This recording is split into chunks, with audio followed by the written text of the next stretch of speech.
I wasn't afraid of dying. At 79, you make peace with certain things. Your hands get slower, your knees ache in the rain, names take longer to come. But what I was never ready for was becoming invisible to the ones I loved most. I had the stroke on a quiet morning. No warning, no pain. Just a moment of silence inside my head that stretched too long. The coffee pot still gurgling, the birds outside still singing, and me collapsed on the floor, half of my body refusing to answer its name. I remember hearing voices, my daughter's scream, the paramedic's boots, the wail of the siren. But all of it felt like it was happening in another room. Like I'd slipped behind a glass wall and no one could quite see where I'd gone. The hospital was a blur. They spoke in cold terms: right side paralysis, slurred speech, possible long-term deficits. But none of that landed. Not until the moment my grandson, 3 years old, big brown eyes and peanut butter on his chin, stood beside the hospital bed and reached for me. And I couldn't lift my arm. That's when it broke. Not my body, that had already failed, but something inside. The look on his face, confused, hurt, like he couldn't understand why Grandma wasn't picking him up the way she always did. Why her lap, once warm and safe in his entire little universe, was suddenly still. And in that moment, something in me screamed. Not with anger, not with fear, but with refusal. Because I hadn't come this far in life. Through war, through raising kids on food stamps, through burying my sister and my best friend, just to become a picture on a shelf. I was going to hold them again, no matter what it cost me, even if I had to rebuild my body from bone and fire. This is how I came back. Hospitals after a stroke feel like time has collapsed. There are no real mornings, no real nights, just light and shadow moving across white walls. The food arrives, the nurses come, the machines beep, but you're somewhere else entirely. I wasn't asleep, I wasn't awake, I was trapped. They told me I was lucky, that the stroke hadn't taken my mind, just the right side. My arm, my leg, my mouth, half numb. But inside I was burning, because I could hear everything. The doctors murmuring, the nurses gently explaining things to my daughter that they wouldn't say directly to me. And worst of all, the pity in their voices. The kind that settles into a room like fog and never leaves. 79, one of them said softly. As good a prognosis as we could hope for, but it'll be slow. Likely limited mobility. Maybe no stairs, maybe no lifting. No lifting. That word cut deeper than the stroke itself. They didn't know, of course, how my grandson would climb onto my lap like a mountain goat, curl into me while I hummed old lullabies from a language no one in the house but me still remembered. How my granddaughter would fall asleep on my shoulder every Friday after school. How my lap wasn't just a place to sit, it was their home base, their refuge. And now that space was gone. I had become a fragile thing, a fall risk, a diagram on a clipboard, a woman whose body had betrayed her in broad daylight. The room they gave me was clean but cold, window facing a parking lot, walls the color of size, everything smelled of bleach and too much waiting. There were machines hooked to my chest, a buzzer I couldn't reach. My arm hung useless at my side, like it belonged to someone else. And in those early days, I went somewhere dark. Not physically, not even emotionally, but spiritually. A place I didn't know existed, where you feel yourself slipping not just from life, but from relevance, from function, from meaning. I stopped eating, stopped trying to speak, let the world move around me while I stared at the ceiling and thought, so this is how it ends, in slow fade-outs, in missed touches, in silence. Until he came. My oldest grandson, 9 years old, shy, thoughtful. He walked in clutching a crumpled drawing of me and him, stick figures, crooked hearts, a big red crayon smile on my face. He said nothing at first, just stood at the edge of the bed looking uncertain, then whispered, "Grandma, if you can't pick me up again, can I still sit by you?" And something snapped. Not my bones, my will. Like a switch flipped back on in the deepest part of me. A room that had gone dark suddenly lit up. Because I realized this wasn't about walking or recovery or even dignity. This was about connection, about not vanishing while the people I loved most were still watching. I didn't know how, didn't know what it would take, but I knew this. I would come back, even if I had to drag every nerve in my body screaming behind me. even if my hands shook and my voice cracked and I cried through every second of it. Because I wasn't done yet, and they still needed a lap to come home to. They wheeled me into physical therapy like a statue being repositioned. My right leg dangled uselessly. My arm had turned to stone. I couldn't sit upright for more than 10 minutes without trembling. And the therapist, a kind man named Marcus, too young to understand the weight of what I'd lost, smiled and said gently, "Today we're going to try standing." I laughed, not out loud. I couldn't even feel the floor, but I nodded because there was no other choice. They strapped a harness around me like I was about to bungee jump, lifted me until my feet touched the mat, and then they waited. "Push," Marcus said. "Just a little. From the left side, the right will come." He didn't understand. The right side wasn't sleeping. It was gone. Cut off, like someone had shut off the power in half the house. I tried and collapsed. They caught me, of course, lowered me gently back into the chair. But my pride hit the floor hard.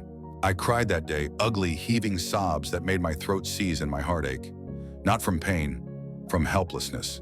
Because for the first time in my life, I was truly trapped inside my own skin, and no one could break me out. I didn't want my grandchildren to see me like that. Didn't want them to remember me in a harness, being lifted like luggage. I wanted to be the woman who made pancakes on Sunday mornings, who carried them piggyback up the stairs when they were too sleepy to walk, who taught them to dance barefoot on the porch when the rain came early. But now I could barely hold a spoon.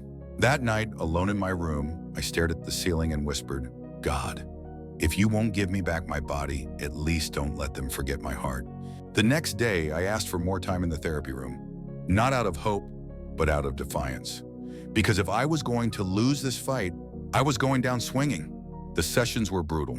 They taught me how to sit again, how to shift my weight, how to trick my left side into helping the right.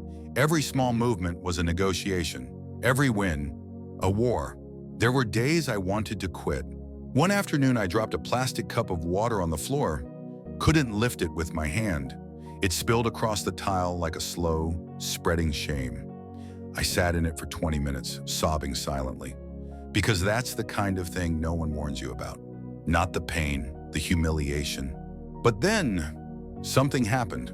Marcus handed me a soft therapy ball, asked me to squeeze it with my right hand. I told him it was useless. I'd tried for weeks. But he said, "Try again." And this time, my fingers moved. Just barely, a twitch, a hint, but enough for both of us to freeze. He didn't cheer, didn't clap. He just whispered, "There you are." And I wept. Because in that moment, I realized I wasn't gone, just buried.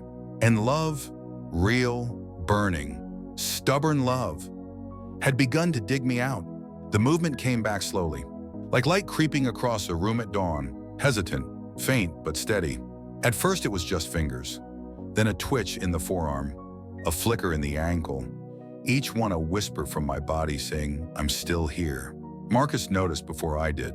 He started shifting exercises, reintroducing mirrors, asking me to look at what was happening. And when I did, I cried again, because there, in that shaky reflection, was my hand, rising off the armrest like it remembered what it was made for. Not holding spoons, not pressing buttons, but holding people. The hospital released me early, not because I was ready, but because I asked them to. "I need to go home," I said, "to finish healing in the place where I still matter." They warned me, told me the house wasn't set up for recovery, stairs, rugs, sharp corners, too risky. But I wasn't afraid of falling. I was afraid of not showing up for the people who were waiting. When I came through the door, my family tried to hide the tears, but I saw them. My daughter gripped my hand so tight I thought she'd pull me off my feet.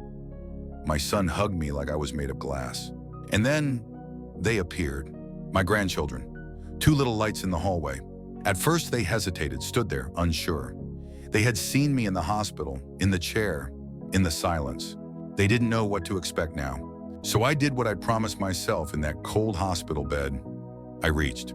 My arm, slow but deliberate, opened, and my voice, still uneven, still slurred in places, found the words. Come here." And they did. Ran, actually. With that reckless joy only children still believe they're allowed to feel. They crashed into me like waves, warm, breathless, giggling. And I took them into my arms like they were the only thing holding me together. It wasn't graceful. My hands still trembled. My knees screamed, but they were in my arms. And everything else disappeared. No chart, no diagnosis, no age, no timeline. Just skin on skin, heartbeat to heartbeat, the circle complete. Later that night, while the house was quiet and I sat wrapped in a blanket, my daughter whispered, "Mom, I didn't think you'd ever be able to do that again." And I looked at her and said, "Neither did I, but I needed it more than I feared it." Because that's the truth they don't write on recovery pamphlets. Healing doesn't come from determination. It comes from attachment, from the things and people you refuse to live without. And I couldn't live without holding them again, even if it cost me everything. That night, my youngest grandson crawled into my lap without asking. His head fit perfectly under my chin. His small breath warmed my collarbone. And for the first time since the stroke, I didn't feel broken. I felt home. I thought recovery would feel like victory, like crossing a finish line with trumpets and open arms, but it didn't. It felt like quiet, deep, echoing quiet. The kind that comes after a storm, when the house still stands, but nothing inside it is where it used to be. At home, everything was familiar, but different. My favorite chair felt too low, the cabinets too high. Even my reflection in the hallway mirror seemed to blink slower, as if she was still catching up to the woman I'd become. I didn't return to who I was, not completely. There were new limitations. My handwriting was shakier. I needed more rest. Stairs had to be taken with patience and a hand on the rail. But I didn't mind, because every time I looked down and saw a grandchild curled up beside me, or watched their little fingers reach for mine, I remembered why I fought so hard to come back. They didn't care if I limped. They didn't care if my arm moved slower or if my words sometimes stuck on the way out. They cared that I was there, that I laughed at their jokes, that I made silly pancake faces again, that I listened when their little voices told me their big problems. And maybe that's the lesson age finally teaches you. That presence is more powerful than perfection. I used to be afraid of slowing down, of being seen as weak, of becoming a burden. But now I understand that vulnerability isn't weakness. It's a doorway to empathy, to closeness, to a kind of love that doesn't need anything from you, except your being. My daughter tells me I'm softer now, kinder. I smile more, laugh longer. Let the dishes sit in the sink while I sit on the floor and help a 4-year-old build a crooked castle out of blocks and imagination. Because I know now the dishes will wait, but childhood doesn't. And neither does healing. It doesn't ask for your permission. It doesn't follow a timeline. It creeps in, little by little. Each time you choose connection over despair, each time you forgive your body instead of hating it for breaking. Some days I still wake up and feel the ache in my shoulder, the tightness in my hand, the shadow of what was. But I also feel my heartbeat, steady, present. And I think I am still here. And as long as I'm here, I will be the lap they remember, the arms that opened again, the woman who did not let love pass her by, even when her body tried to say otherwise. Sometimes, when the house is quiet and everyone's gone home, I sit in the living room, just me, the old clock, and a cup of lukewarm tea, and I watch the shadows move across the floor. And I think about how close I came to leaving. Not in some grand dramatic way, but quietly, softly, like breath fading from glass. And if I had, they would have been fine. The world would have turned. The seasons would have passed. But there would have been one empty lap, one pair of arms missing from the end of the couch. One story that never got to finish itself. And I'm so glad I stayed. Not because it was easy, it wasn't. It was the hardest thing I've ever done. But because love, the kind that wraps sticky fingers around your neck and says, "Don't go yet," is worth every step. I came back for them, but I stayed for me. Because there's still so much left to feel, to give, to be, even when your hands shake, even when your voice cracks, especially then. And maybe you're listening to this now and your body hurts, or your heart is tired, or you've been told you're too old, too far, too late. I was too, until I wasn't. So if this story held you, even for a moment, stay with us.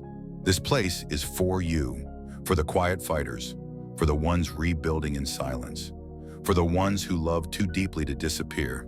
Subscribe if you want to hear more stories like this. If it helped you feel seen, and leave a comment, even just one word, if you're still here, still trying, still choosing love.